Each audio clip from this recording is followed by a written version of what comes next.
to take a little time this morning to engage the question, what time is it?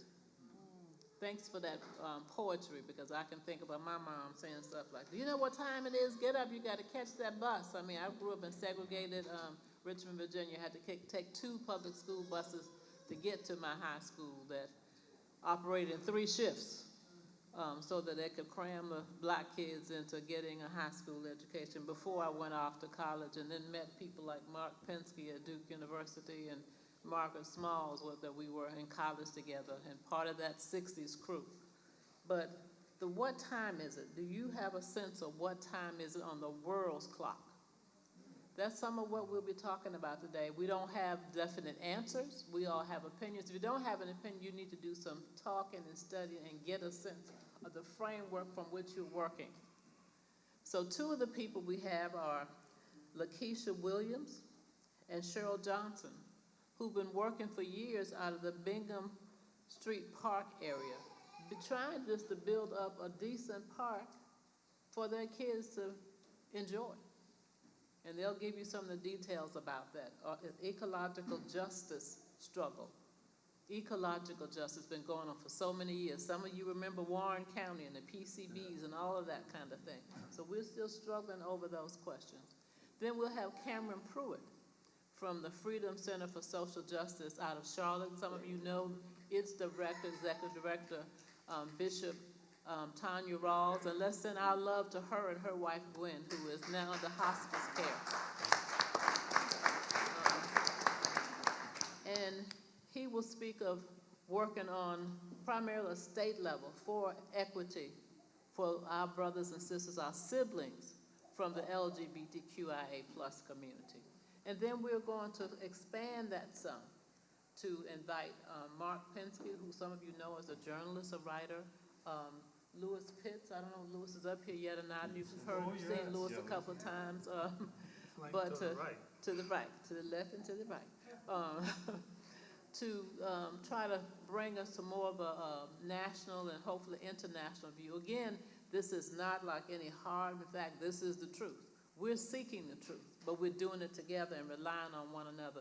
But we know that if we don't have a sense of the framework, the circumstance on which we are working, we can't really work out plans. Our vision has to be crafted out of that so we can live beyond our current circumstances and go to another place. So that's why we thought we'd take a little time for this session, and we will have sort of a part 2 to this later on today when Naomi Tutu, who is also a global leader, will be here right after lunch and share with you. So put on your thinking caps, operate from your hearts, but open up, and hopefully we'll have time to engage your voices as we engage theirs. But you know, everything starts local, so we're going to start with LakeisYah and with Cheryl, and then go to Cameron, and then we'll come back around. And in between, I'm going to ask Nelson to add some perspective. By the way, this term, what time is it on the world's clock, we got from one of our mentors. Some of you heard the name Grace Lee Boggs.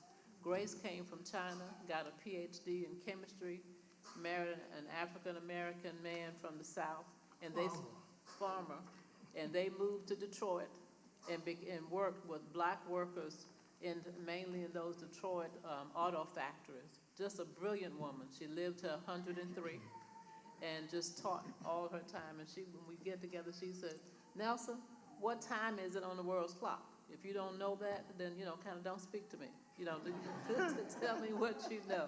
So she and Benson Harding, for a short period, Dr. King, other folk, poured into us. And that's what we're trying to carry, that tradition of pouring back into those to keep this struggle moving.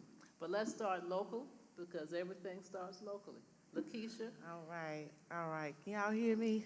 Yes. Okay, so my name is LakeisYah Williams, and just like the poet here, I want to give y'all a little piece of me just to let you know who I am and why I'm doing what I do, and then begin to speak about this fight. So I am a Greensboro native. I am an East Greensboro native, okay? I have not been on this campus since maybe 1998, where I came to this campus to be a college student, but before y'all start clapping. I didn't graduate from here, but I was a Bennett Bell for just one semester. Yeah. I am a first-generation high school student, meaning neither one of my parents have a high school diploma. First-generation college graduate and student, and a first-generation homeowner. I grew up about 1.5 miles away from here in the housing projects that was called Morningside Homes. Oh, yes. And so I have to let people know I am what it looks like to when you are supported. When you support the youth, that's what I look like. Mm-hmm. And so I had to tell y'all a little piece of me. Yes, thank you. Before I start telling you. All right, so, and I just love y'all energy back there. I just want to let y'all know. I'm just loving that. I appreciate y'all. All right, so about 100 years ago, again, about 1.5 miles from here is a park called Bingham Park. We are literally in walking distance right now from this park. That park is a park that I played in. I played in that creek when my mama didn't want me to. I was on the slides and drinking out of the water fountain, and I heard the rumors about what was going on in my community, but they were just rumors because we didn't have the scientific data to back up at the time what was going on in our community. And so just to tell you what actually happened, about 100 years ago, the city of Greensboro decided that they wanted to put an incinerator in a majority African-American black community. And the people came together and said, hey, about 300, 400 people came together and said, no, we don't want this in our community. Well, y'all know they didn't listen, right?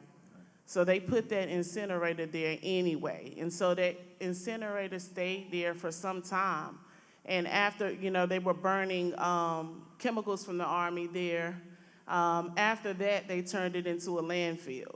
And after turning it into a landfill, and they decided, well, we're going to close this landfill and put a park right on top of it. And on part of that, we're going to put a school over here, too, so we can have somewhere for the children to go and somewhere for them to play. But you guys know, you can't and you shouldn't do those type of things. And putting a park, a place for children on top of something so toxic. And so just to tell you, and I know Cheryl here is going to share a lot too about what we have found out about this park. After living in the community and deciding to buy a home in the same community and seeing how the park was deteriorating and seeing how they took all of the equipment from the children, there was nothing for the kids to play, I decided to get in this fight. And so that's what I'm doing today. And so I just want you guys to know right here in our community is a park that's still sitting with toxic chemicals still there that have been contaminating this community for over 100 years. And so we're in this fight, and I just wanted to give y'all just a little bit of history about that, and then also let you guys know that there was a bill that we had a representative, Gladys Robbins, tried to get passed, and that was the House Bill 223. And she tried to file this back in March to get $20 million to help with the remediation of the park. Well, from what we have told, I don't know if my partner has some more information about it, that bill kind of just sat and is kind of dead on arrival.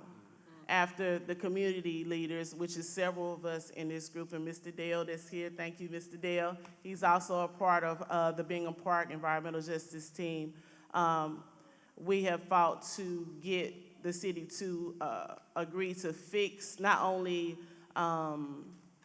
fix the park and take all of the contaminated soil out and put amenities back in so that children can be able to enjoy the park. Because originally they didn't want to do that. They just wanted to cap over the park and make it a green space. and we know we can't just sit and let them do stuff like that. I could talk on and on. I'm gonna pass this to her and let her share some things, because I'm very passionate about this, but I want to see what she wants to share and let you guys know about what we've been doing here.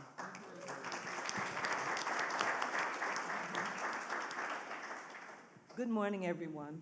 Good morning. I'm so glad to be here with my teammate from the Bingham Park Environmental Justice Team. My name is Cheryl Johnson. I also am a member of the Willow Oaks community, formerly the Grove, as LakeisYah said. That's right. I am a transplanted New Yorker here. Willow Oaks and Greensboro envelop me in their arms, and I'm so glad to be here in East Greensboro. It means a lot to me, coming from homeless to having, and I also had in the past, and then found myself here. This park is something that I and my grandson look out the window and we see all this green space. You all, as most see, New York is a big concrete city. Yes, yeah. When we say we see green, we see grass, and we see trees, we see all the beauty, nature. We don't see contamination. When we hear this is contaminated, we don't know what to think about that. When I heard that Bingham Park was contaminated, I wanted to know, what can I do to help? We were invited, LakeisYah and I, to apply to become a part of this fight. She jumped to the fight, I jumped to the fight. In becoming part of this team, we learned about some of the research that had been done. After a hurricane, it took a hurricane to come and unleash what was beneath the earth, to show what children had played on, like LakeisYah, for years. For about 30 years, children played on this park. She drank the water. The children in the school drank the water from the fountains. We don't know what harm has been done. That's to come. What we do know is from the reports. In the water, there were 9 metals in the streams, 4 metals in the groundwater, 3 metals in the surface water. Now, they're saying metals. The trees, 61 trees in the park are contaminated. 60% recommended for removal. 3 trees have a good chance of survival. Now, this is coming from the roots. So many trees will be lost. This is the recommendations. The soil, 9 metals in the soil. 3 metals are naturally present in the soil. And 3 semi-volatile organic compounds. All of these above standards for North Carolina. We're talking about a park in our neighborhood. There are over 700 of these pre-regulatory parks that have been contaminated by similar circumstances. Landfills, incinerators that have been placed in low-income Black and brown communities, strategically placed in the past. This happened 100 years ago. We are just starting this fight. We are fortunate to have the cooperation of Parks and Rec, the city of Greensboro, because we put boots on the ground. And it's a group of 6 people fighting, canvassing, going out and speaking our minds, talking to the leaders in the Senate, speaking to the Department of Environmental Quality, talking to Kathy Manning up in the federal part of this government. But are we all being heard? There's 700 plus in this situation. So here locally, we have lots of partners and collaborations. Right here, what Reverend Johnson and his wife are doing to bring people together to have these conversations, this is what it takes for us to have all of the discussions that are going on in these panels to enlighten people and to give this awareness and for people to come together in their minds and say, what can we do about the things that have happened in the past to come into the present and move forward to seeing what we can bring together to bring justice to these plights. So LakeisYah and I, Mr. Dale, and the other people working with us, we're trying. We're trying to do our best, and we're just looking for others to help us to see how we can bring light to these situations.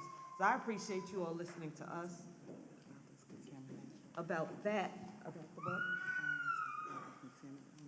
Yeah, LakeisYah's going to share a little bit light on that, and then I'll tell you about how we're moving forward with the situation.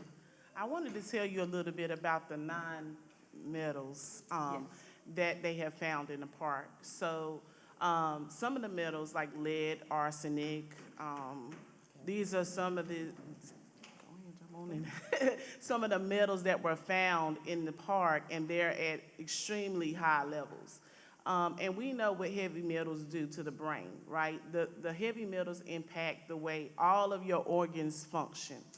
Also, the semi-volatile compounds that they found high levels of, basically, you know, I had to go Google that. I am college educated, but I still had to go Google that to find out what is this semi-volatile compounds. To find out, these are chemicals that go from solids to liquid to gas. That means it impacts the environment, the air quality, and everything, right?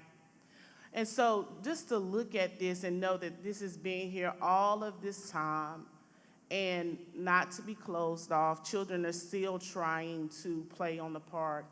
In fact, we were doing a walkthrough one time, and we had to tell children to leave the park and go home and wash their hands because they were playing with a poisonous bush that was overgrown at the park. And so I wanted to just mention what was there. Now, you're talking about 100 years of these compounds being released in this area. You're talking about these heavy metals. You're talking about the science that backs, I'm not a scientist, but I can tell you the science that backs what happens when people are in this environment. How you see high levels of crime, how you see high levels of ADHD and all kind of the learning disabilities that you see in children from being exposed to these heavy metals. But yet that's here. And also, that's what we see in our community in East Greensboro. And so it makes you think and also makes you want to fight. And so that I wanted to make sure I just talked to you a little bit about that, just in case someone didn't know what that actually does. Yeah. And to know that this was in places where children, it was made specifically for children, the school, the park. And so I just want that to sit with y'all for a minute. Yes. Well, LakeisYah, I'm gonna give you the actual, the actual metals that are there. Okay. And this is from the Department of Environmental Quality. The found metals that have been eroding on the banks of the tributary, which is the stream that she's talking about, and they are rising up constantly. Mm-hmm. You can go into the park and you'll see where the stream is flowing. You'll see it's not just metals, it's all kinds of trash that wash away constantly from beneath the surface. And so those include organic compounds such as lead, volatile compounds detected in the surface water that may be including, let me get to it because it's a whole list. Antimony, arsenic, cadmium, iron, lead, manganese, benzo A, anthracene, benzo B, fluorantine. In the surface water sampling identified contaminants above applicable standards, which include copper, nickel, and zinc. So it's saying there's no health risk. What do you think? All above the standards, but they want to tell us there's no health risk. We live within feet, a street crossing of all of this. And we were told that when the ash was falling from the burnings, that from the smoke stack The smoke didn't fall where we live. It blew up and blew away somewhere safely. This was told to us on a filming camera. When questioned, where did it go? Did it come where we live? Because we weren't told that this happened when the city offered us incentives to purchase our homes. So we said, is this in our yards? And did you test the ground before you sold us our homes? And they said, no, the magical smoke sack sent a cloud somewhere safe. So I want to know if all of this that is in the ground is still there. I want to know when you cart the dirt away, the soil, to clean it up, is it going to go somewhere to keep other people safe? Yeah. These are environmental issues that we're facing right now. So what we're doing right now is we want a full remediation. Right. We've asked them for that. It's gonna cost us $40 million, they say. Where are we getting the money? We're having that fight. They need to find it. They need to find the money. They need to find the money, but we are still concerned. What black and brown community is gonna be affected by your cleanup? We don't want that either. Right, right. Because what they've been doing with the cap and cover, and they've been doing that all over the place, and leaving a big old plastic thing with some dirt and some grass growing, and then what goes around that? Malls. So you're pushing back where people can live, building something new for people to live. They're saying, oh, you want this cleaned up? We'll move you out, and we'll put a space there that you can't use, and we'll build something we can use. We don't want that. Right. We don't want that. We want to clean up. We want you to take what you did and cause no harm. That's right. Because the harm continues and it continues on. You're just putting blinders on people. So now, you want to tell them about... Thank you, Cheryl and LakeisYah, if you don't mind. First of all, just thank you for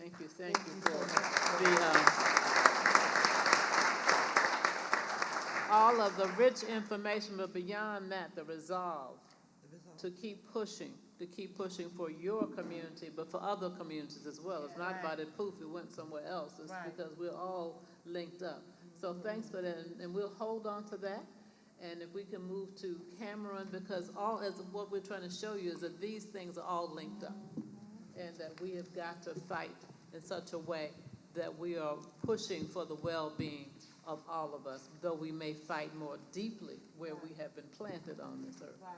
So can we shift to And just Cameron? before we move to Cameron, Yes. let me see the hands of people who live in or around Greensboro.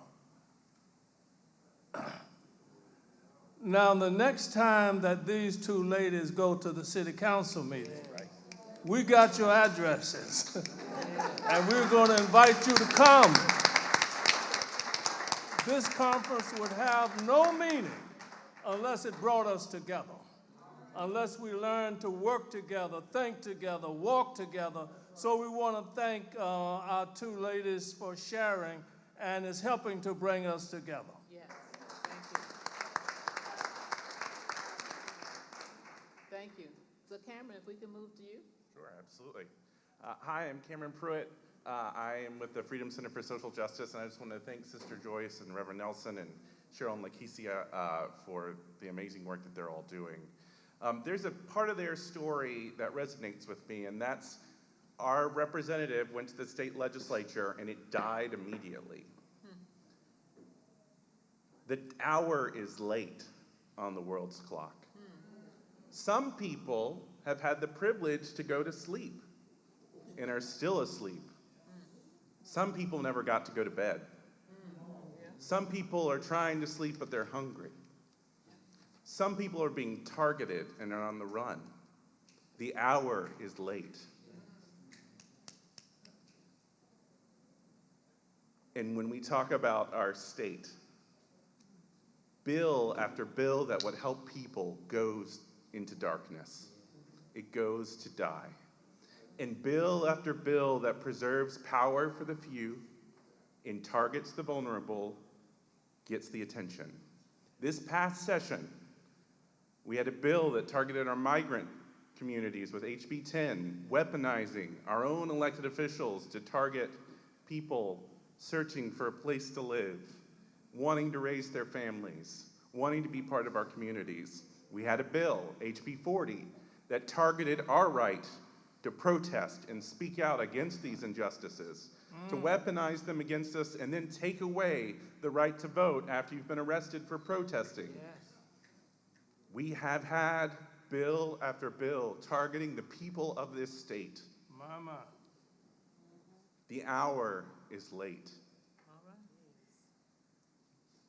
I want to talk a little bit about some other bills that have targeted LGBTQ people, specifically the children. If you've been alive long enough, you've heard this song and dance before. They're coming after your kids. That gay teacher shouldn't be at that school, shouldn't get married. Now it's that trans teacher or that trans child. Banning healthcare. Banning healthcare that ain't free, ain't easy to get fined. Banning healthcare that parents have to be on waiting lists for years to get in the first place. And saying, we'd rather those parents go to jail than that kid live. Shame on our state. And these bills aren't alone. There's over 500 anti-LGBTQ bills in this state. And in the past 3 years, for the first time, there are now more countries where the death penalty is allowed for being LGBTQ than ever before. From 1900 to 2016, it went one direction. Fewer countries, more countries accepting LGBTQ folks. And then just like all our other oppressions, we are seeing this targeted attack. There's a bill to ban trans kids from playing sports. Do you know how many trans athletes were playing sports in our schools? Two. They spent 6 weeks debating a bill to target 2 kids who just wanted to play volleyball. 2 kids. Why? Because they're hoping you don't know those 2 kids. They're hoping you don't care about those 2 kids. They're hoping that you'll be asleep because the hour's late. And we're tired. We are tired. So what do we do in this late hour? We know that these systems that were not built for us aren't going to fix it for us. We have to go to the park. We have to go and walk closer to each other and build our own systems of care. Lift up each other and accept each other beyond our difference, beyond our ignorance, and see through the propaganda. See through the messaging that just tries to make you afraid of someone you may not know before it's too late. Because the hour is far too late for some. We know that hate is up against everybody. During the pandemic, we saw AAPI hate go up against blaming people for creating a virus. We've seen it based on people's religion, where they come from, who they love, and who they are. There's hate crimes up against black people, against brown people, against queer people, against Jewish people, against Muslim people, against Arab people. We have got to love across difference. For the hour is late, but we know that love and joy are coming in the morning. All right. We will dance, we will sing, we will shout together, because I know our love is stronger. All right. I know that our love is stronger. And I know that my USSW folks know in the back, and I'll close with this. We know that the system is not working. We are the #1 state in the country for business. Huge economic growth. Do you know what we're last in? For the workers. Yes. We are the worst state. We're worse than Puerto Rico and DC. We're 53rd. We are the worst for workers, but the best for business. So we're not dealing with a lack of scarcity here. It's not that we don't have enough funds to fix the park. It's that we don't have the priorities. Right. The hour is late. More people need to wake up, and we have to walk closer together. All right. Yeah.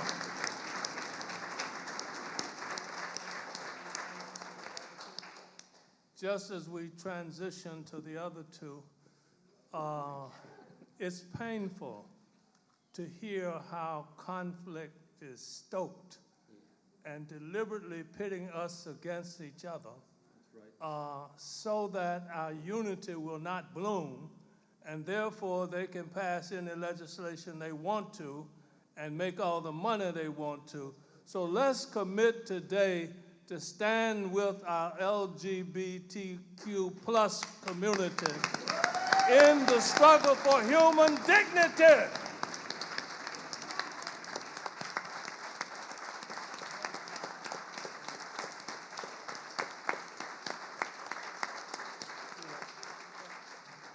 All right, so let's then shift, and again, I'm asking you to hold what you heard, hold what you felt, and we'll weave all this together, coming out with how each and every one of us can play our part.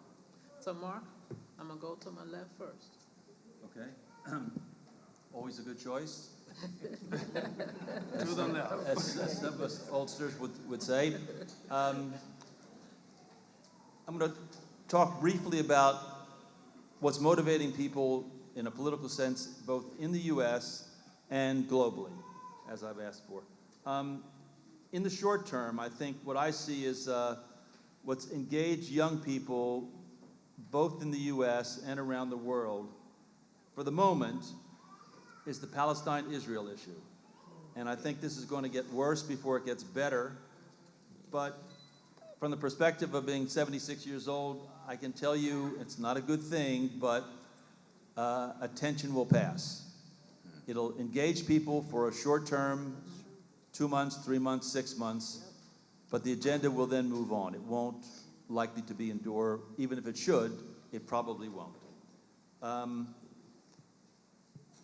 In the U.S., as we see if you watch CNN or the various news people, the people engaged in this particular issue tend to be middle-class university students, and they're Jewish and Muslim and Arab parents.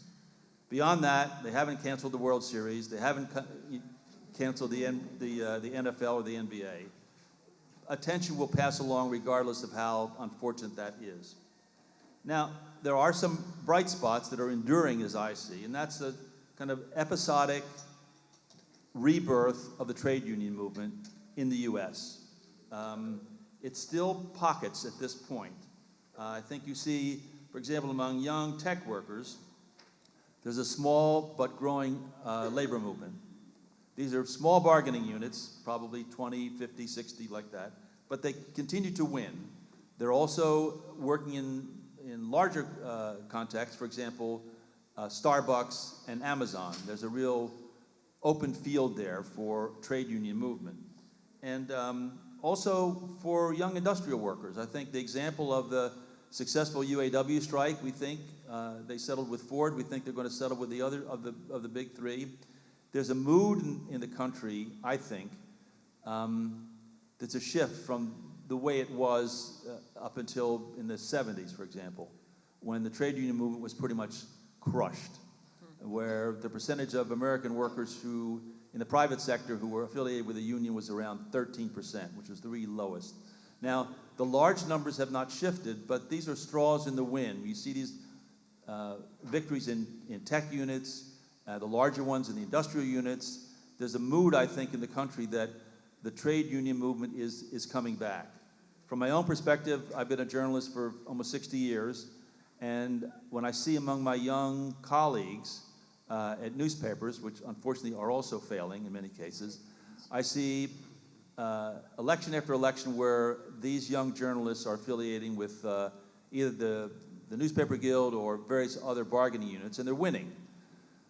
As some of us with a longer perspective can tell you, it's great, except it's probably 50 years too late to save many of these jobs. But the mood is moving in that direction, I think. Now, to the longer term and to the worldwide stage, I think climate change and environmental justice are issues that are not going to go away. They're valuable for us because they have a worldwide appeal. See, Greta Thunberg and people like that. But around the world, young people particularly are recognizing that this is a major problem. It's going to be with us for a long time, and it's a long fight. And I think that's where probably the future is, because it affects people where they live. It has also the advantage of expanding the class base for this activism from just middle-class people, in the US at least, to many, many people understand. It also expands the age demographic. So it's not just college students, but now you see high school students, middle school students, and even elementary school students who recognize that this is a threat that affects them directly. I think that's going to be the major movement for global activism in the years to come. Some of us may not see the victory. As the people sitting at this table, we didn't get in this because we thought we were going to win. We got in this because we thought we should win.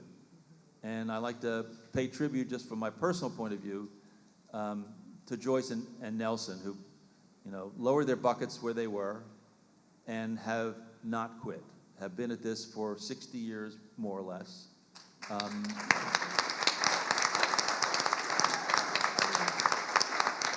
And we were once young rabble-rousers, and now we're seniors, but I think some of us are still rabble-rousers. This is how we came in, and this is how we're going to go out. So I think we may have some advice or not. It's up to you. We'll help. We'll stand behind you. We'll give whatever advice we can. But for those of you younger people, this is your struggle, and it's going to be around for a while, and we depend on you, both here, in the state, in the nation, and in the world. Thank you very much. Thank you.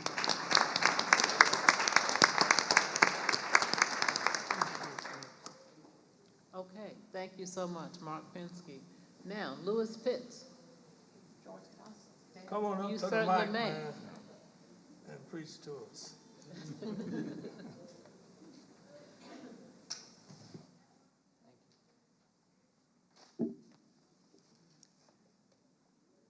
I do this not because I think I'm special, I'm just short. And I wave my hands a lot, I think. I first want to say that I'm very frightened. I'm very frightened. That's probably why you hear my larynx all tight. But let me do what I can. First, I want to thank Nelson and Joyce.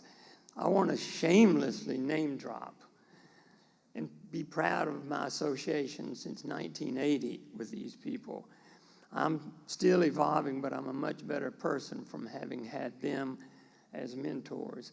And I'm grateful for this seminar and the chance and the request to stretch this out again to the global issues. So when I was invited, I immediately thought about something that's called the Doomsday Clock. Many of you know that in 1945, Albert Einstein and others formed something called the Bulletin of Atomic Scientists. And they created an image for us with a clock, with midnight being the apocalypse. And they've been assessing the globe when we talk about what time is it.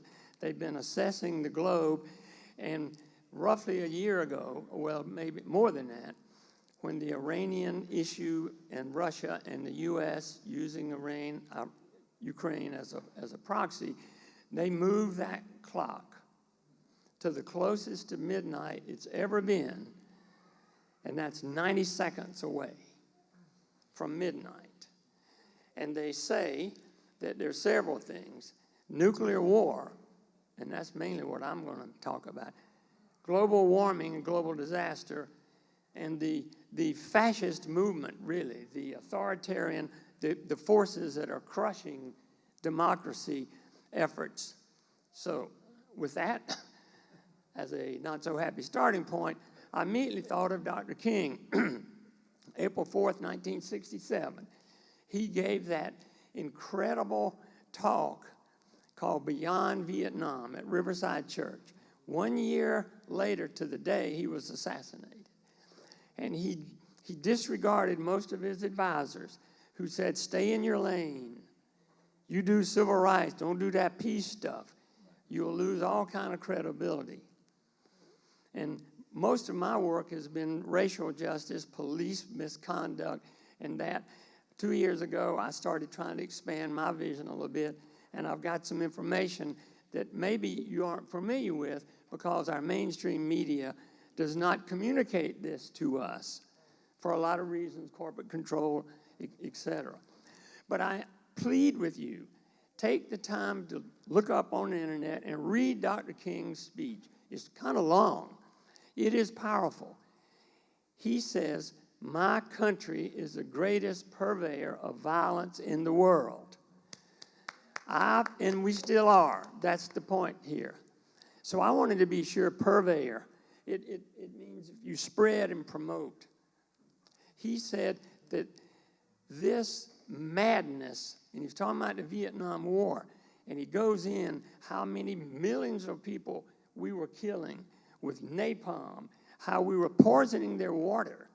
People who were simply trying to have self-determination and be from colonial rule. This seminar is so advanced.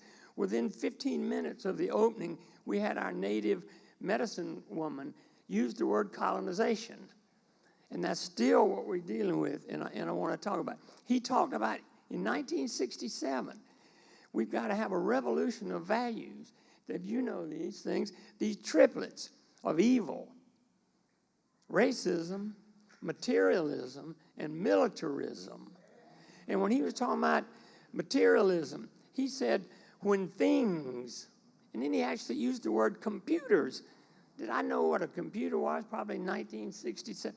And computers have more value and property rights than people. It's a nation facing spiritual death. And all the money that's being sucked out of the new programs that were coming out of the 60s, going to military and death. That's a powerful message. It's the exact same message we need today. And let's look at so that militarism flows from our foreign policy. What is our foreign policy in the United States? Well, I mean, look, what was the beginning? Genocide and slavery. That pretty much remained the same. We constructed, not we the people, the rich and the wealthy and the corporations that control everything, constructed a paradigm, a dominant narrative, the U.S. exceptionalism and manifest destiny. And we've been saturated in this garbage that everything that we, not we the people, do is because it's our divine right. So we stole the land from the Native Americans and we've been stealing land. So our foreign policy, essentially, and let me be clear, this is bipartisan. You don't get through the filter of the rich and the well-born in that power structure unless you believe in this foreign policy. Every piece of the globe is out there designed to provide the wealth and the resources to feed and make money for that class. And if you try to start a government that you maybe want to call socialist or communist that allows for some self-determination, we're going to, as a military force, crush you and kill you. And we're doing it today. And I'm going to go through some figures that might help make that point. Dr. King also in that speech used the term, the fierce urgency of now. And this is not to pit the peace movement against the local environmental movement or the gay, lesbian, trans movement. There's no pitting. We've got to walk together, as is our constant theme.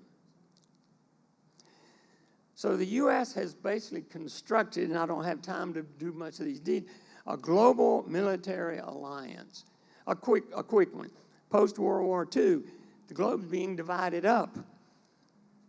In 1949, the U.S. starts NATO, the North Atlantic Treaty Organization, supposedly there to defend the rest of what they call the free world, mostly the U.S. and the European nations, against the Soviet Union.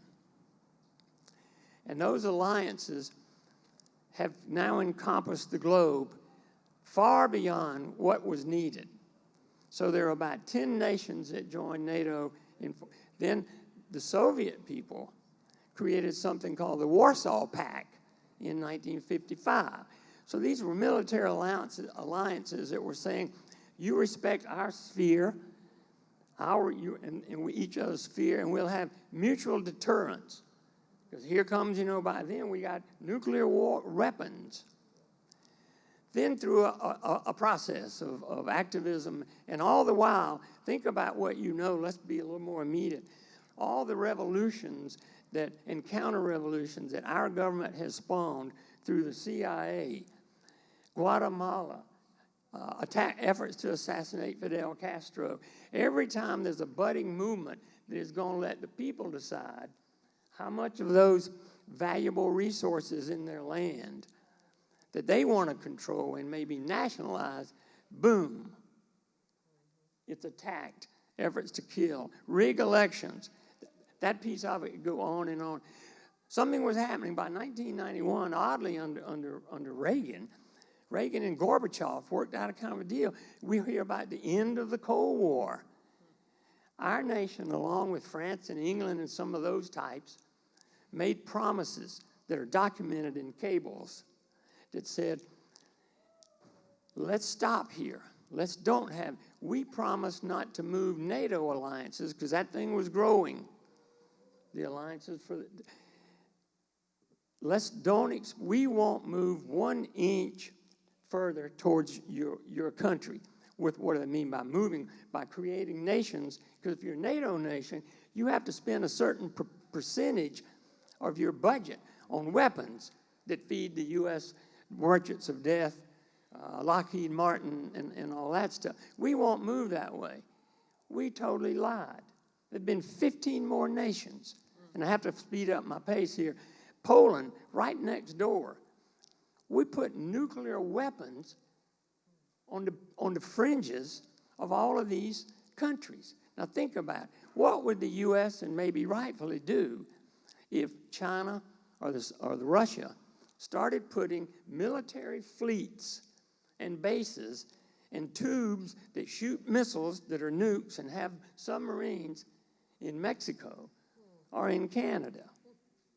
Now, it wouldn't be tolerated because no sane country is going to allow an existential threat to their country. Now, if I had a world map, I wish I could show you because they're out there. Put the world up there. You should see how much the word that the experts use is encircle. How many, well, mainly how Russia and China are being encircled, have been encircled. Some people say it humorously, if you'll get the point. Why do these countries keep putting their borders right up by our military bases? That's not what happens. We go there and so let me and when you dig into these national security documents and look at what's actually said, the U.S. warmongers say we must have full spectrum dominance. So they mean land, air, and sea. Now listen to this one. Addition to that is cognitive, our brains. I'm going to try to get to that bit about the brain one. That's a deliberate, calculated plan. And there needs to be at this new post-Cold War moment where we thought all those billions that are being spent on weapons can now go into social uplift and cleaning up the park and pay decent wages and all these things. It's not going. It's going to the military. A quick example. Eisenhower, in his farewell address as president in 1961, used the term military-industrial complex. Now, a little side point. When Eisenhower, Republican, was president, the tax on the rich was 90% of what they had. 90%. That's how much we've devolved and power has been to serve them. Okay, let me do some numbers. How much is our military budget? Okay, I looked this up. 2021, the military budget for the United States, $801 billion. Now, it's 50 or more billion more, and that's just what's called the Pentagon Defense. There's billions more over in the Department of Energy. 801 billion. Now, you think, wow, okay, it's a lot. But what is Russia's? What's Russia's military budget? I want to look down. 66 billion. 801 to 61 for Russia. Yet we're supposed to be scared to death of Putin. Putin. How many times you heard that? Unprovoked war by Putin. Now, how about our other nemesis? Because they're setting the stage here, is all I'm saying. About every day in the paper, you will see China's aggressive moves. What's China's aggressive move? We're the one that have put aircraft carriers floating up and down the coast over there in the Pacific. We're the one that are arming Taiwan, which is an island across China, which the national policy of the U.S. has been a one-China policy. But all of a sudden, we're going over there and acting like Taiwan is somehow we got to go protect them. So China's budget is $292 billion. So the U.S. military budget is greater than the next 9 countries. That was when I looked it up in 2021. Bernie Sanders' recent book says it's the next 10 countries.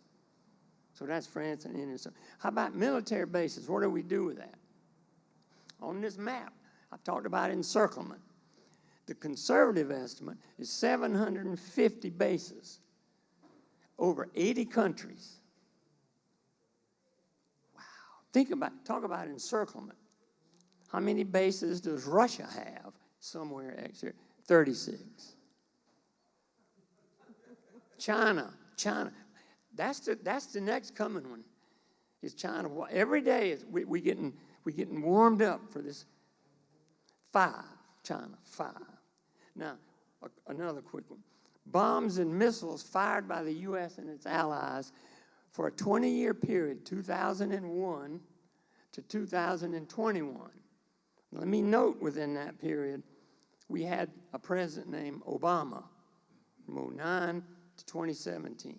Now, how much is this coming to you on your nightly news? And we're studying it and agonizing over it. The bombings by the U.S. and our allies on 9 countries, 337,000. 300, that averages out, not that it went every, 46 a day.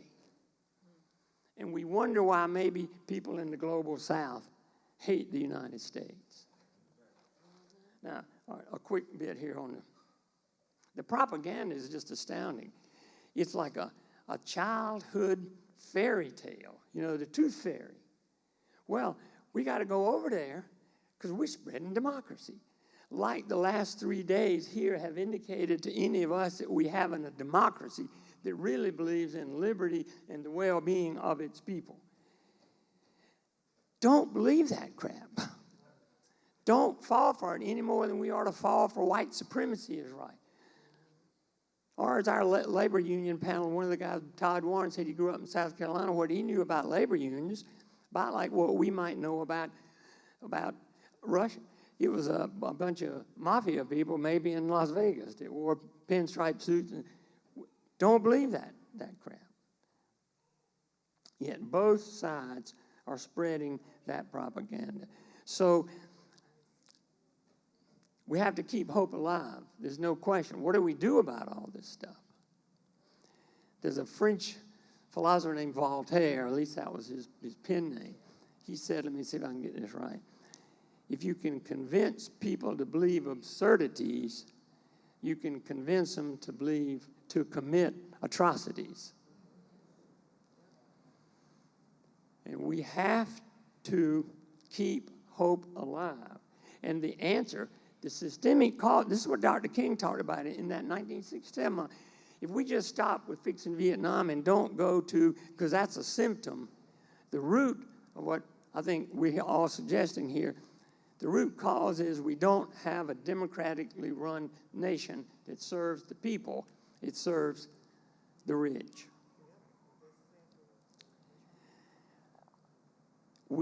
That same solution for all these issues is the solution to that, taking back and building power. One more thing, I have to do it.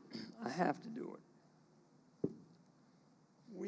We cannot stand by and watch the nightly news and say nothing about Israel, aided and abetted by the United States, committing mass genocide, admitting that they're willing to kill women and children and people. That's horrible. People have been encircled, 2.2 million people in an open-air prison. They shut the electricity off. They shut the water off. They warn them. And it's beyond, history didn't start on October the 7th when Hamas did these atrocities. Nobody is supporting killing anybody, much less innocent people. The whole situation of looking back in 1948 when the Palestinian people were occupied and their land was stolen. It's not my place to give a big point on that, but that's a horrible situation. And our country is standing there and continuing to give and asking for more billions of dollars to support that. People power. It's proven to be the most incredible thing possible. I call it the paradox of people power. And this point's come out here. The minute you don't believe the people have and deserve power, you've lost it. The most simple thing is, you know, the old-timey days, a phone tree. We got to turn out for the city council meeting. I'll call these 10, you call those 10. If I go home and go, ain't nobody going to come, I won't make a call. We've lost the faith in that. So I'm sorry I went on maybe too long, and thank you for letting me do that.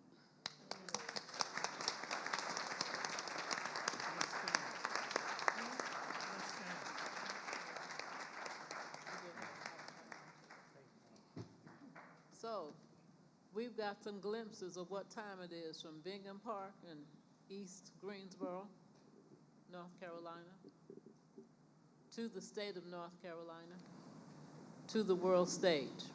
So, I don't know whether Nelson has some comments first, but we want to throw it open. I should have known that, yes, but that's all right, that's good.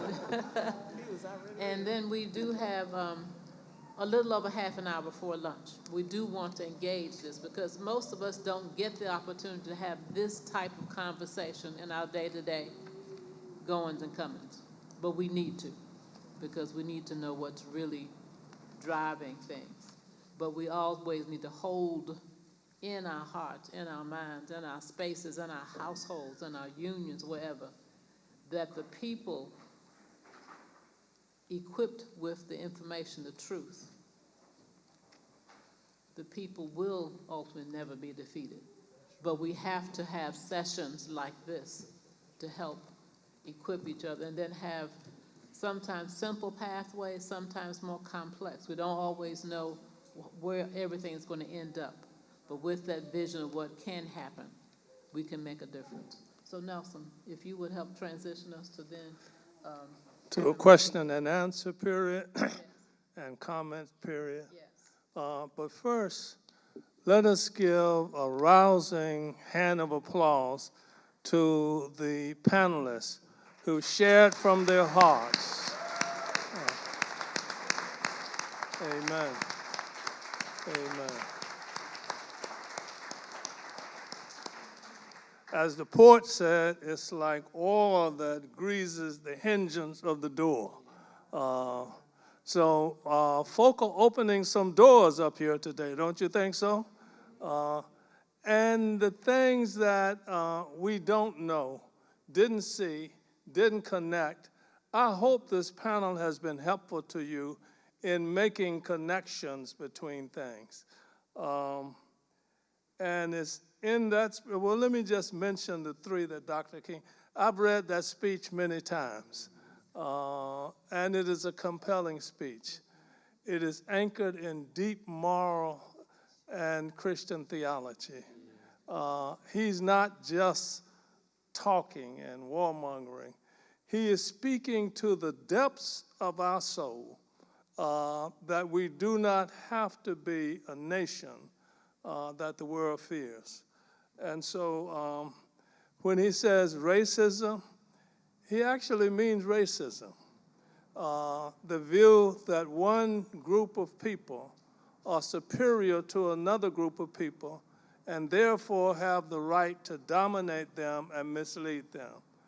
It took the form of slavery, but it never left. It still exists, whether it's in Bingham Park, whether it's Trump buying news articles to kill 5 young people walking through the park, and we could go on for a while. And he says materialism. What is materialism?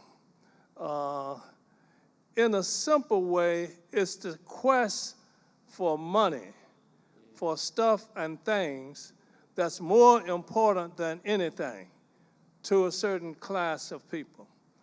They will use racism, they will use religion, in a big way, by the way. As a religious person, I'm sometimes ashamed of what I hear in the name of Jesus Christ. Because to say materialism is to use all of those things to make more money or more material things.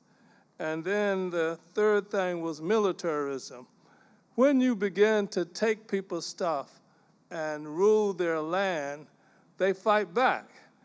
And you have to have the capacity to quell their fight back. Does that make sense to you? Kinda, a little bit, maybe. And I'm saying all of that not because I don't love my nation. It's exactly the opposite. It's because I love this nation in all of its conflictive and double speaking. I still think that our nation is a place that we need to help get straight on all of these issues. And that's why we're having this forum. When the people come together, when the people's level of understanding is raised, and when people become fearless and begin to push back, at the same time loving each other, then a change is going to come. That's when the change comes. I've said enough. We want to open this. We want to thank the panelists again from the community in, I call it Morningside because it stretches all the way down. But from that community and the poison in the soil to the international situation. That's what you've heard today. And so we want to open this for questions. And by the way, any question is a good question as long as it's your question. So don't worry about how you sound. You sound like you sound. But if it's what you think, that's why we're having this. There's no question that doesn't deserve to be asked. Yes, ma'am. This one's from Mark. I, too, was an investigative journalist, and I covered mental health and other social justice issues. I changed state policy a number of times. I left 10 years ago after my son died from lack of access to health care to do advocacy instead of journalism. And everything I did has been undone. All the stuff I challenged and educated people about, people got enraged. They called the Department of Social Services. The Department of Social Services called me and said, hey, can we get another story tomorrow because we're changing the policy. It's that the policies are all reversed now. How do we do this if we can't do it, if it can be undone the minute we walk away from the fight for a little bit? Well, if we're quoting Dr. King, we could talk about the arc of justice. And I'll even quote Ben Chavis. He told me in the Who will be here tomorrow. No, he'll be here today. And, He'll be here today. I'm looking forward to it. Who told me in the 1970s when I was covering the Wilmington 10, he said, the wheels of justice grind slowly, but they don't work in reverse. And I think what They do. what I think they do. well, we'll go on from that. I'll say that what we have to understand, I thought the same thing. I thought that all these changes that we had fought for and made were irrevocable. They're a part of the evolution of justice. And it turned out we were wrong. There are going to be some reverses, and unfortunately for people of our age, some of the reverses are going to take maybe 20 years to get back to where we were. But some things aren't going to go back, all right? Racism and the fight against racism, that's no longer socially acceptable. It's no longer acceptable in many ways. The role of women, the role of LGBT people, that's not going back. There'll be resistance, and they'll come back to try to undermine it in some way. But if we understand that, you know, as our Angolan comrades told us, and, you know, a luta continua. Yes. The struggle continues. The struggle is never over. We can't rest. And it just means that we're going to have to keep fighting for as long as we're on this earth. And these young people in the back are going to have to take over when we're no longer on this earth. So my money is on you back there. Because when people talk about the 60s and the 70s, they sometimes tend to romanticize it. Our generation was no different than any other generation. What happened to us was history. History grabbed us by the lapels and shook us. The civil rights movement emerged. The war came along. Economic injustice came along. We just responded. We didn't make history. Later we made history, but in the beginning we didn't. History made us. History shaped us. And for some of us, it shaped the rest of our lives. And so understand that you don't win a victory and go home and put your feet up. That's not the way it works. Because remember, speaking of giants, you know, remember what Frederick Douglass told us. Power concedes nothing without a demand. It never has, and it never will. Thank you. Thank you. Amen. Others? I know y'all got some questions out there. Get on up. There you go. Say your name and where you're from so you can get a sense of who's in the room. Awesome. Hi, I'm Hayden. I'm a Greensboro resident from Virginia. I want to thank you for uplifting the genocide that's happening in Palestine. I'm really grateful for the power of what social media has brought in this moment, because I've been able to watch on the ground footage of what's happening in Palestine. My heart is holding my friends that are in Palestine, and as a young person, I feel really awakened to the true evil and horror of US imperialism for the first time. And the images I've seen of what's happening on the ground. Children are covered in the ashes of what used to be their homes. 7,000 plus people have died in the last month. And then mainstream media is calling it a war. It's genocide. And it's all I can think about. It's all I've been thinking about. And I just want to call on elders in this moment who have lived through peace movements, who have lived through the Vietnam War, just to give us guidance, like, what have you learned? How can we stop this? Thank you. Anybody on the panel want to respond? Well, I guess I would just say one thing, and because it's relevant. I live in Durham now. I lived there for 20 years and then moved back.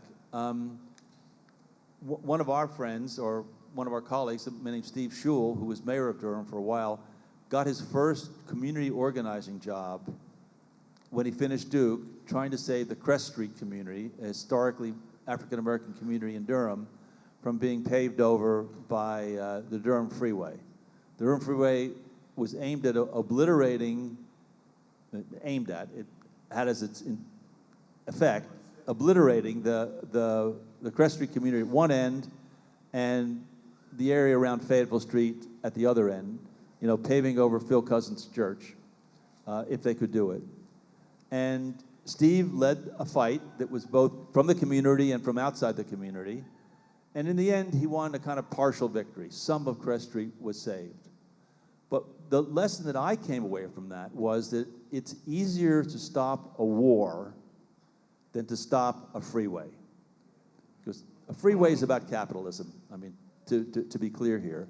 So in the beginning, we didn't know that we could stop the Vietnam War, but we didn't fight for it because we thought we would win again. We thought because we needed to do that. And I think for those people who feel that strongly about what is going on in Gaza, the fact that the media may be against you, the fact that a majority of the American people at this moment may not engage with your perspective doesn't mean you stop fighting. If you believe you're in the right, you keep fighting, and you hope that you'll win. But as we also learned, I don't want to sound like a real old geezer, but you know, there is joy in struggle. If you believe you're on the right track, if you believe that justice and social justice and political justice is calling to you, you go forward. You fight, you march, you speak, you do all those things because that's your role. And if you don't win right away, or frankly, if you don't win ultimately, that's beyond the point. I mean, your job is your job. And if, you know, if history turns your way, that's great. If it's not, you are doing your part not to be complicit in a foreign policy that you are opposed to.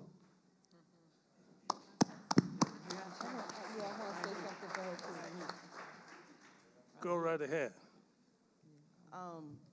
I wanted to kind of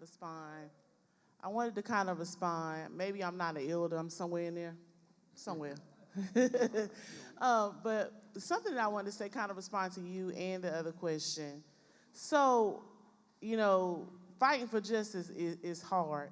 And one day when I was feeling just like frustrated, I was like, okay, I'm over all this. You know, I'm tired of dealing with the drama that comes with it. I just saw an image of me going up a steep hill while it was raining.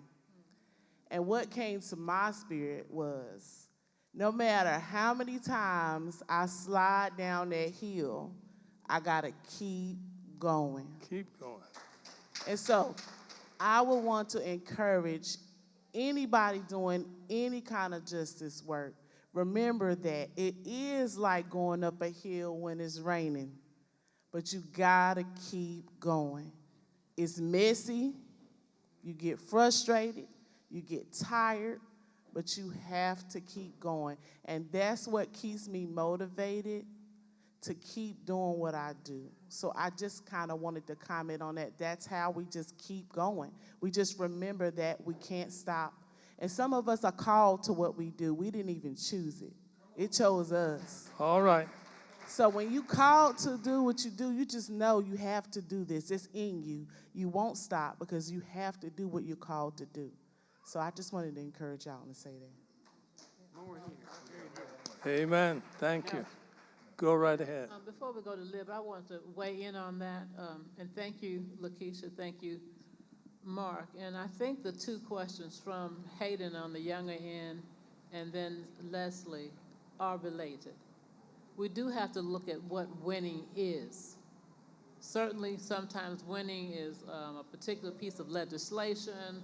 Sometimes it might be a candidate in your mind or, you know, a concrete victory. But really the winning is appreciating and embracing each other and our connectedness for me. So the consciousness and the understanding, Mark was saying that things like racism, the the gender bias and all that, that will still stay. People's consciousness has been raised. I know mine certainly has been on those questions because we grew up with all kinds of false narratives that condemned people, made people non-people. As an African-American woman, I should be the first person to know that, grew up with that. But we will fall into that along religious lines, political, all kinds of stuff. So as we have been able to embrace each other as siblings, different but still precious and meaningful, that is a victory for the world's people. That is a victory for those young children back there. It is a gift for you to be sitting here in a room with kids who are part of the future. Because what you are saying and thinking here is impacting them and hopefully will equip them to continue this long river of a fight. So knowing the truth, which is part of our theme, truth, justice, healing, sometimes internal, certainly among ourselves, and reconciliation and developing the right kind of relationships. All of that is key. So we'll find our ways when we are really based on the truth as opposed to the false stuff that we hear every day. And let's face it, we believe a lot of the false stuff. There's no way for us not to have believed because we didn't know the truth. But we can teach each other. And my last thing I want to say, hey, then one thing that we did in the 60s when the Vietnam War was raging, we had all kinds of teach-ins. And I know that Margaret and Mark will remember being in, what was it, Page Auditorium, whatever, all night long, Right. 2 and 3 in the morning, and history professors and students. But we didn't just rely on the so-called experts. We did our own studying and what have you, and taught each other the truth about what in the world and where is Vietnam? Well, how is it linked up? What was the connections to the French and whatever? And then we had somebody like Dr. King who had that vision, who hooked up the relationship with what's going on in Vietnam and what's going on in Harlem, in Chicago, and in Mississippi. The light bulbs went off, and many of us have never been the same, and some of us were able to really make a commitment to do what we could do in different kind of ways. So find those avenues to being here is part of it, but you got to go beyond what we're offering. Teach yourselves the truth and spread it in such a way that other people can appreciate it. God has equipped us in such wonderful ways. We're just inundated with a bunch of trash of falsehood, but the possibilities are there. In the beginning, the polls were against us. In the beginning, the polls were against us. Yeah, right. And the point Mark is making, the polls were against us on the war thing, but as it kept going, things changed. Things changed. Liv. Thank you so much. Be a Can little you hear louder, me Liv. okay? Yes. I've been so moved I might just cry again. Today I've been crying a lot this morning. Ain't nothing wrong with a little crying. So this is, all of these issues are very, when you get to be a senior citizen, then you don't have a whole lot of time left to figure out what you can do, Your strategies may change based on your energy. But that's not what I came to say. What I would like to say is, first of all, what Jimi Hendrix said, when the power of love overcomes the love of power, we will all know peace. Right. So Amen. I go with that. And I just remember it's only been maybe 15 now or 20 years ago when I was at the point where I had studied nonviolence. I studied conflict resolution. I was, designing workshops in conflict resolution. And I was like, what the heck? What good is it doing? Well, I'm not sure that I still know what good it did for other people, but I can say that I was introduced to an archaeologist who has now passed away, a female archaeologist who discovered a female nonviolent society in Europe 1,000 years ago. I'm like, oh, really? So, way back then. And then what do we expect from Jesus? We are not Jesus, but we are taught as children to do unto others as they would have us do Okay, I'll get it right in a minute. We hear you, Liv. As we would have them do unto us. Yes. So this is, from my perspective, as a senior citizen now, I think all of us need to be retrained in nonviolence. And I want to say that your efforts to clean the water, that's been my passion. The contamination of water in this state is unbelievable. Every single river in this state is contaminated. And then, so we have Alcoa. We learned this at the Environmental Justice Network just last weekend. All these different communities. So before I sit down, I would like to say that a very hopeful thing we can do in every city in this country and the world is, with the help of the international campaign to abolish nuclear weapons, there are resolutions that every single city can pass to support this across the world. Already Carrboro, Chapel Hill, Durham, Green Level, which you may have never heard of, but these are encouraging, hopeful signs that it's possible in our own community, in our own cities and communities, to pass a resolution that will abolish nuclear weapons, that will support this across the country. So if you have interest in knowing more about that, I'll be happy to talk to you about that. Thank you.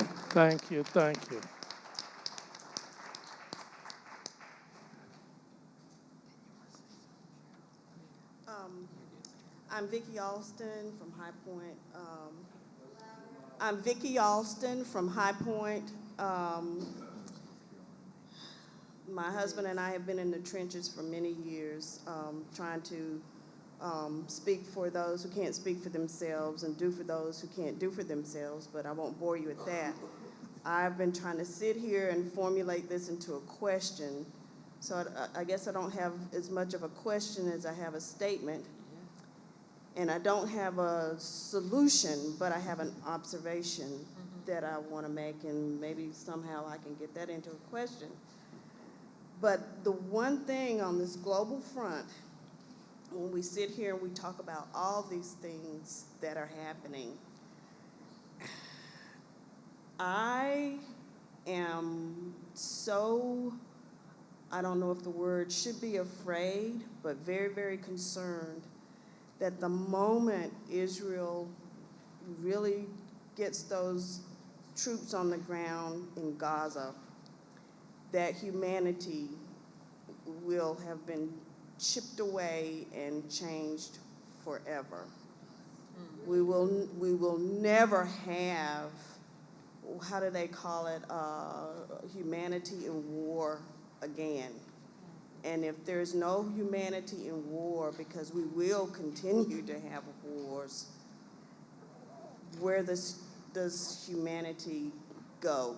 Where does humanity fit in? I can't see it. So that's my concern. And I'm just wondering, I guess, am I the only crazy person out here worried that humanity is dying in this world? Thank you so much for the question. And let's strain to believe together that it's not the end. It may be an awakening on a deeper level. I just wanted to make a comment, and that is that I think that people don't do enough after we go out and vote to make sure that our voices are heard, to our leaders, that we need to do more emailing, calling, and whatever it is, if you have to go up to the State House, if you have to go to the City Council, if you have to go to the White House, to make sure that our leaders are doing what we pay them to do to get our voices heard. I was a child growing up in the 60s, and my grandparents and my great-grandparents dragged me out to the peaceful protest. And if there's one thing that my grandchildren learned is that after George Floyd died.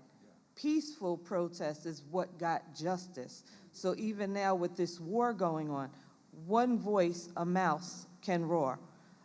4 gentlemen sat at a counter at Woolworths and changed the face of civil rights. We can do these things now. So when people are saying, what can I do? That's what we can do. We can peacefully speak our minds, and we can make things change. We can make things happen, and those are things that we need to do, each individual and together. Thank you. Thank you.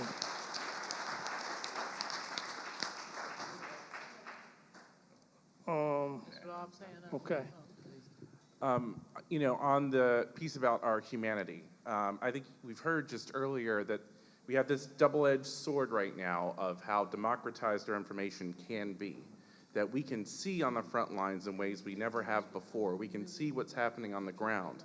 Now we know we're also in an age of misinformation and disinformation, so we have to be careful, but truth is the core of what we're doing here first. We can see the actual truth, unfiltered from propaganda, unfiltered from, you know, a regime and bias. And that is how we can maintain our humanity, by seeing the truth, by knowing the truth of what's actually going on. And that is how we can move forward and maintain who we are. Making sure, and like we do in all of our movements, whether it's labor union or fixing the park or in our schools, listening to the impacted people and letting them lead the path forward. Not coming in with our own solutions and what we think should work or what we think should be, but knowing the real truth and doing the work to make sure that we're seeing the truth, and then also listening to impacted persons to guide our response. Amen. Amen. Hey, everybody. You can't hear me? I could definitely talk louder. Kick it on up. So first of all, if humanity is dying, then we are reviving it right in this moment, out of the ashes and out of the trash. That's it. And it's not that I don't wake up at 3 o'clock in the morning and cry. It's not that I don't have despair. I do want to say that what's going on in Palestine is being done in this country. They have taken their cues from us, and we are giving them $10 billion to do it. $10 billion. They didn't make that up. They learned it from us, and we're over there supporting it. So, and the thing is, you know, sometimes I'm like, well, what can I do? Well, I call my people in leadership positions, state, local, federal, everything, 50 million times a day. I will bug the crap out of them. And also, like, pray, show up, hug, hold each other.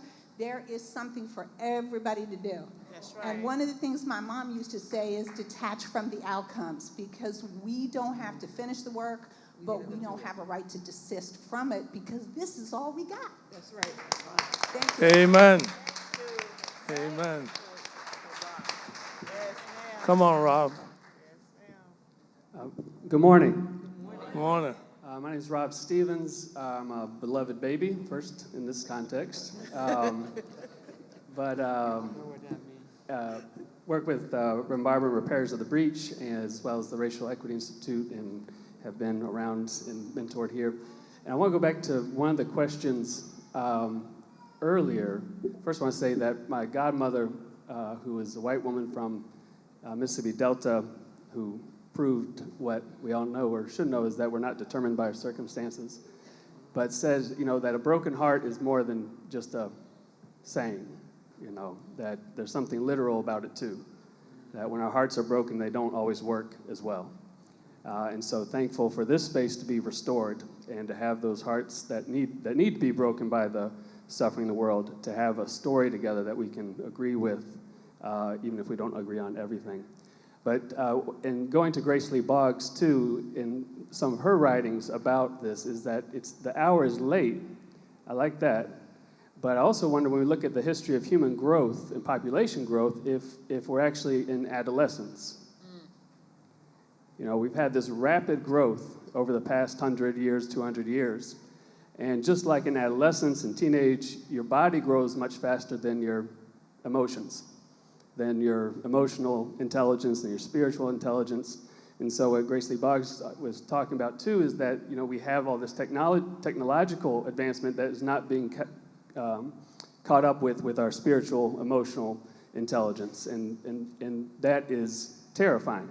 And if a lot of us don't like to think about adolescence, but it's a weird time, right? It's just weird, and it can be terrifying at that time to not know what to do with our bodies, and then when we don't do that, then we see the horror. So just offer that as another way of thinking about what time we're in, and thinking as, you know, for the metaphors that Beloved are incredible, and they help me think about the world so much. So offering that, and then also wanted to offer some dialectical questions that that I've been thinking about. That, you know, the first one that we always talk about is it race or class?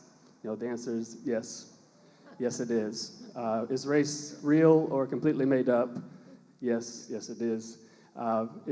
Should white people just, you know, be quiet for once and let other people speak, or is white silence violence?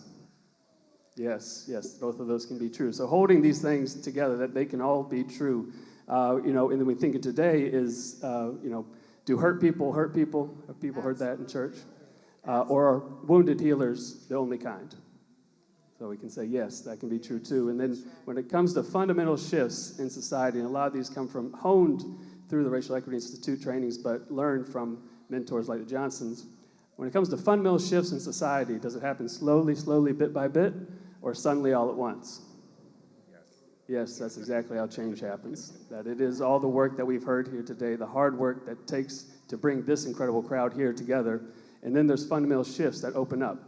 And the Johnsons and so many have prepared us that, you know, it's shame on us if we're not ready when those opening happens, like they happened in 2020, like they've happened in the past, to carry on that the openings, the Kairos time that happens.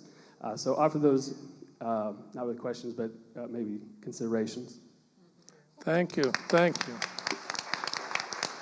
We are close to coming to an end to this session. I want to pose a question. When Dr. King talked so eloquently about the three evils, he named them, and it's good to name stuff. He named racism, and we all know what racism is. It's devaluing the humanity of the other. And you don't have to be black. You know, it's when you adopt that attitude. And then he named materialism. And materialism is about accumulating wealth, stuff and things.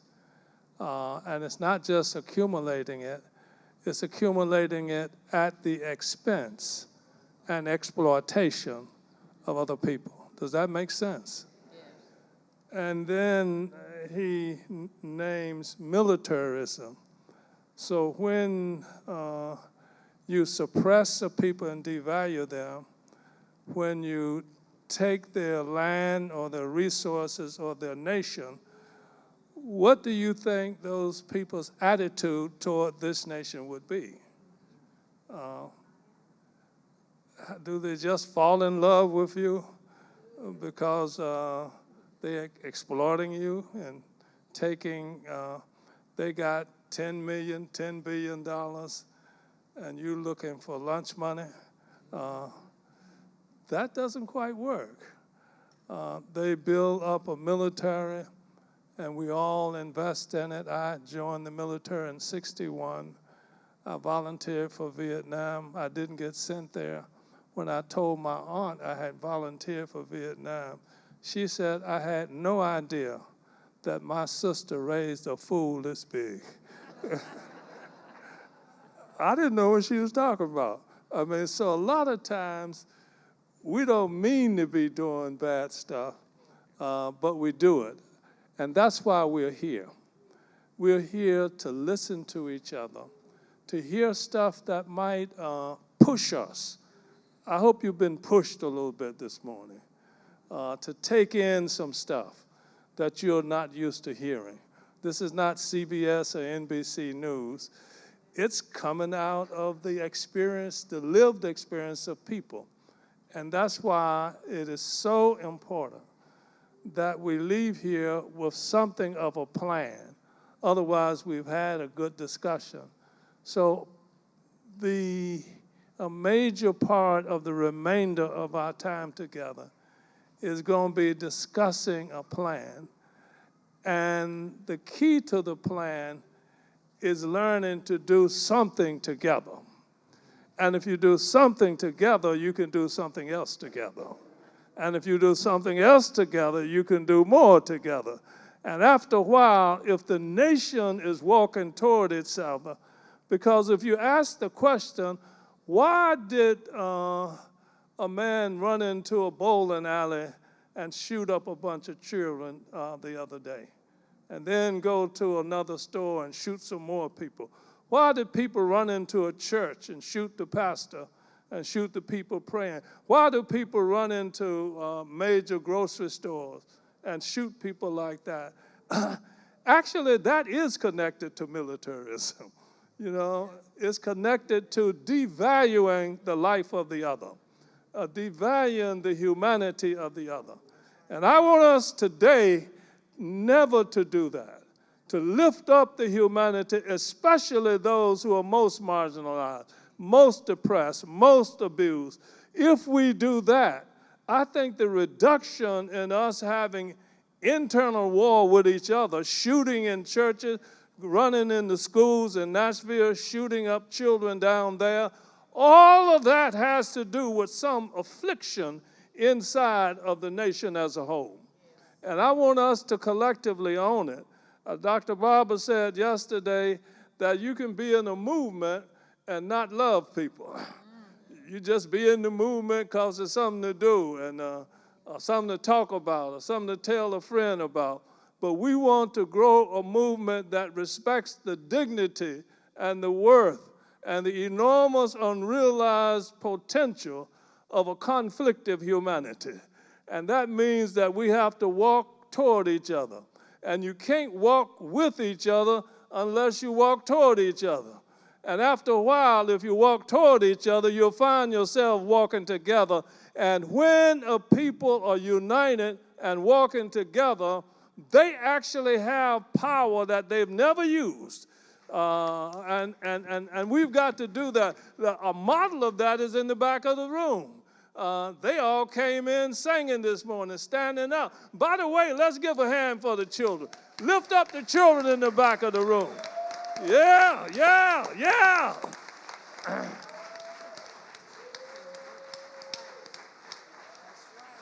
And so I want to say, don't be discouraged. Be informed and use the information to show some love for each other and to join in the work of transformation. It's all of our work. It's not just a few leaders who are trying to get airtime a lot of time, but the question of why an epidemic of mass killing in our own country erupts. And it has to do with what Dr. King called militarism. I pain for the soldier who killed 18 people, but I pain more for the people who were killed. And we've got to work together, walk together, learn from each other, and build a powerful, unbreakable unity that can bend the moral arc in such a way that we actually grow toward each other and become a powerful, loving force that actually has the power to transform things.